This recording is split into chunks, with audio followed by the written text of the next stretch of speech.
دیکھی، سبحان اللہ، بڑے بڑے بزرگوں نے دعائیں کی، ہاتھ اٹھا کر رو رہے، گڑ گڑا رہے، بارش نہیں ہو رہی، بارش نہیں ہو رہی۔ نماز استسقاء، یہ باب استسقاء بخاری اور دیگر کتب میں ہے کہ نماز کے لیے بوڑھوں کو لے جاؤ، شاید جوانوں پر اللہ رحم نہ کرے، سفید داڑھیوں کو دیکھ کر اللہ تعالیٰ رحم فرمایا پھٹے پرانے کپڑے پہن کر جاؤ۔ اچھا، اس کا طریقہ یہ ہے کہ صرف اس کے لیے ننگے سر جاؤ، یعنی یہ اس کا معاملہ کچھ اور ہے، اس میں ادب یہی ہے کہ نماز استسقاء میں ننگے سر جاؤ، اور جانوروں کو بھی ساتھ لے۔ ہو سکتا ہے اللہ تعالیٰ انسانوں پر رحم نہ فرمائے اور جانوروں کی وجہ سے تمہیں بارش مل جائے، سب چیز ناکام ہو گئی۔ جو اس کا راوی ہے وہ ایک جگہ بیٹھا رہا، سب نکل کر چلے گئے۔ جانے کے بعد ایک فقیر منش آدمی آیا، آنے کے بعد تھوڑی دیر کھڑا ہوا، اور تھوڑی دیر کھڑا ہونے کے بعد آسمان کی طرف دیکھا، اور اس کے بعد اتنی موسلادھار بارش ہوئی کہ جس کی انتہا نہیں۔ یہ شخص محو حیرت، یہ کون ہے ایسا؟ بڑے بڑے نیک لوگ، علماء، مشائخ آئے اور انہوں نے دعا کی، دعا کرتے کرتے اور روتے ہوئے گئے، مگر بارش نہیں۔ یہ کون ہے کہ جس نے صرف کھڑے ہو کر کے تھوڑی دیر گردن جھکائی، آسمان کی طرف دیکھا اور اس کے بعد موسلادھار بارش ہو گئی؟ یہ اس کی تو میں لگ، اس کے پیچھے لگ گیا کہ یہ دیکھو ہے کون اللہ کا ولی۔ بظاہر کوئی معاملہ نہیں تھا اس کا، کپڑے وغیرہ بھی بڑے خستہ پہنے ہوئے۔ اس کو پیچھے لگنے کے بعد ایک مناسب جگہ پکڑ لیا، پکڑنے کے بعد کہا تم نے کون سی دعا کی؟ یہ سارے اتنے بڑے بڑے لوگ دعا کر کے گئے اور بارش نہیں، تو نے کیا دعا کی؟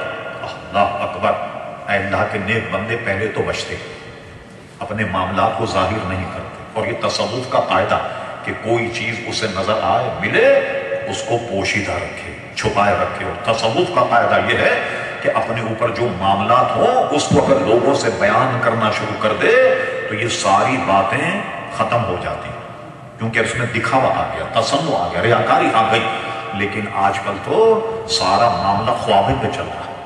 جی ہاں، کوئی خواب دیکھ لے تو باضابطہ مجمع بیان کریں گے تاکہ اپنی بزرگی کا کوئی سکہ جم جائے، نہیں، وہ چھپا دیتے ہیں۔ بھتیرا اس نے جان چھوڑائی، نہیں بتایا، مگر وہ بھی ایسا تھا، لگ گیا اس کے پیچھے۔ انہوں نے کہا سن، میں نے کیا وظیفہ پڑھا، توجہ کیجیے ذرا، اللہ کے نیک بندوں کا ہاتھ۔ کہنے لگے میں نے جب دیکھا کہ بارش نہیں ہو رہی، سب لوگ چلے گئے، میں میدان کھڑا ہوا، اور میں تو یہ دیکھ رہا تھا کہ شاید مجھے کوئی نہیں دیکھ رہا۔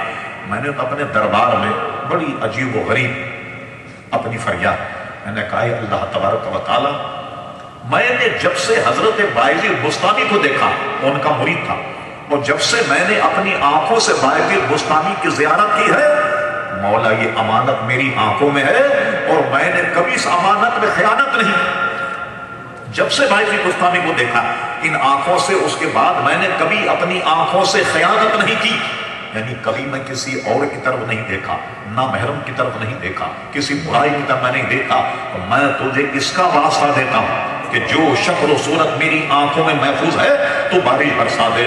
اور اس کے بعد کیا ہوا کہ بارش موسلادھار ہوئی، اور یہ کیفیت بتانے کے بعد وہ شخص جاں بحق ہو گیا اور کہا اس نے، اے اللہ تعالیٰ میرا راز فاش ہو گیا، اب مجھے دنیا میں رہنے سے کوئی دلچسپی نہیں ہے، اور جب یہ راز فاش ہو جائے اللہ تبارک و تعالیٰ کے نیک بندے دنیا سے رخصت ہو جاتے ہیں۔ ورنہ آپ جانتے کہ قوم ان کی جان نہیں چھوڑے، ہر ضرورت مند ان کے پاس پہنچ جائے۔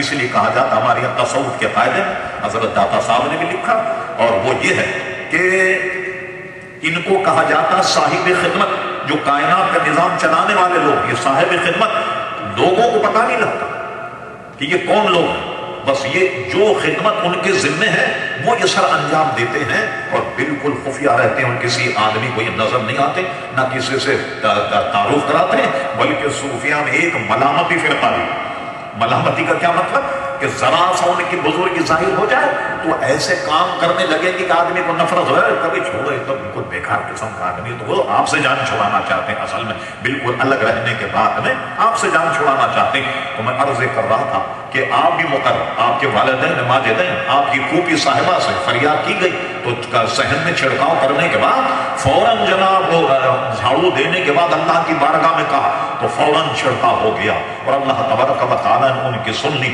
یہ اللہ تبارک و تعالیٰ کے نیک بندے، غرض یہ کہ سرکار غوث اعظم رضی اللہ عنہ تمام علوم سے فراغت کے بعد واقعی کرسی پر جلوہ گر ہو کر، اور انہوں نے یہ کہا کہ میرا قدم تمام اولیاء کرام کی گردنوں پر، تو عالم ارواح میں تمام اولیاء نے اپنی گردنیں جھکا لی۔ اب آئیے واضح تقریر کا معاملہ مستند کتابوں میں ہے، تقریر نہیں کی، درس نہیں دیا، سارے علوم سے ماشاءاللہ مرقع اور مسجع ہو گئے۔ حضور علیہ السلام کو خواب میں دیکھا، وہ حضور علیہ السلام کو بالمشابہ نے کہا بیٹا تقریر کیوں نہیں کرتا؟ کہا حضور اتنے بڑے بڑے لوگ ہوتے ہیں بیٹھے ہوئے کہ میری زبان نہیں کھلتی۔ حضور نے فرمایا یہ شرف دیکھی، حضور نے فرمایا صلی اللہ علیہ وسلم منہ کھولو۔ حضور غوث پاک نے منہ کھولا تو آپ نے اپنے منہ سے دہن نکال کر 7 مرتبے ان کے منہ میں ڈالا۔ اب اس کے بعد وہ فصاحت و بلاغت آ گئی کہ ایک ایک مجمع درس کا ہوتا تو 70 ہزار آدمی وہاں موجود ہوتے۔ اس زمانے کا رواج یہ تھا، جو پرانے علماء تھے، امام بخاری، امام مسلم، دیگر محدثین حدیث بیان کرتے، جیسے ہم دیکھتے ہیں یہاں امام اللہ اکبر کہتا تو پیچھے ایک مکبر اللہ اکبر کہتا تاکہ اس کی آواز پیچھے تک چلی جائے۔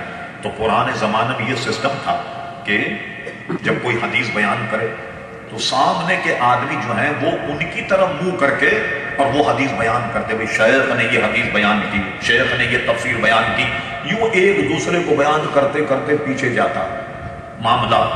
اور اس زمانے میں مکروفون تو تھا نہیں، اب کیسے آواز جاتی؟ یہ شیخ کی کرامت کہ جیسا سامنے بیٹھنے والا آپ کی آواز سنتا، جو سب سے آخری میں بیٹھا ہوا آدمی وہ بھی آپ کی آواز اسی طرح سن لیا کرتا۔ کئی 100 کاتب ہوتے کہ دہن سے کچھ نکلے فوراً لکھ لیا جائے، اور واز کا اثر ایسا ہوتا آپ کے کہ سبحان اللہ، کبھی موت کا ذکر آ جاتا، حشر کا ذکر آ جاتا، عذاب قبر کا ذکر آ جاتا، خوف خدا کا ذکر ہوتا، تقوی کا ذکر ہوتا، ایک محفل میں کئی چیخیں لوگوں کی نکلتی، اور جب آپ کا واز ختم ہوتا کئی لوگ آپ کا واز سن کر جاں بحق ہو جایا کرتے۔ اتنا گہرا آپ کے واز اور تقریر کا عزیزان گرامی اثر تھا، اور بڑے بڑے محدث، بڑے بڑے باکمال لوگ ہر فن میں حضور غوث پاک رضی اللہ عنہ کو باکمال مانتے۔ آپ کی تعلیم دیکھ لیے، ہر فن آپ نے پڑھا اور ہر فن پڑھاتے بھی تھے۔ پڑھنے کے بعد خالی پیری مریدی میں نہیں لگ گئے، بلکہ وہ سارے فنون غوث پاک رضی اللہ عنہ نے لوگوں کو طالب علم کو پڑھایا، اور سینکڑوں کیا ہزاروں شاگرد ان کے پاس سے نکلے ہوں گے جن کو علوم دینیہ سے آپ نے بہراور عزیزان گرامی کے ہر فن وہ پڑھایا کرتے۔ آپ جانتے کہ آدمی کسی فن میں مشہور ہو وہ دوسرے کو خاطر میں نہیں لاتا، یہ بھی ایک مسئلہ ہے۔ ایک زمانے میں محدث تھے، ان محدث ابن جوزی، جن کے متعلق میرے پاس ایک ایسا حوالہ، اس میں کہا گیا محدث ابن جوزی اتنے بڑے محدث ہیں اور اتنے بڑے بزرگ ہیں کہ ان کے ہاتھ پر اسلام قبول کرنے والے، توبہ کرنے والے فساق گناہگار جو ان کے ہاتھ پہ طائب ہوئے اور اہل اللہ بن گئے یا مکے مسلمان بن گئے، ان کی تعداد 1 لاکھ بتائی گئی۔ 1 لاکھ محدث ابن جوزی ظاہر ہے ایک فن تھا ان کے پاس، دنیا مانتی محدث ابن جوزی کو، آج تک ان کی کتابیں ہیں۔ محدث ابن جوزی شروع حضور غوث پاک کو نہیں مانتے، کبھی صافہ نہیں پڑھا۔ کچھ ان کے احباب اور دوست جو تھے ایک دن ان کو مجبور کر کے لے گئے کہ بھائی ٹھیک ہے آپ بہت فن کے ماہر ہیں، شیخ الحدیث ہیں، ایک بات سن لینے میں کیا آ رہا ہے؟ وہ اپنے دوستوں کی باتوں میں ان کا دل رکھنے کے لیے آ گئے۔ سرکار غوث پاک کا طریقہ یہ تھا، ایک خوش الہان قاری ایک آیت تلاوت کرتا، پھر ایک آیت تلاوت کرنے بعد سرکار غوث پاک منبر پر جلوہ گر ہوتے، اور جلوہ فرمانے کے بعد اس کی تفسیر بیان کرتے۔ جو دوست محدث ابن جوزی کو لے گئے، حضور غوث پاک کے آیت تلاوت کی، حضور غوث اعظم نے ایک تفسیر بیان کی۔ ان کے دوست نے ایسے ان کو کونی ماری، کہا یہ تو ٹھیک ہے۔ دوسری تفسیر بیان کی، پوچھا کیا ہوا؟ کہا یہ بھی ٹھیک۔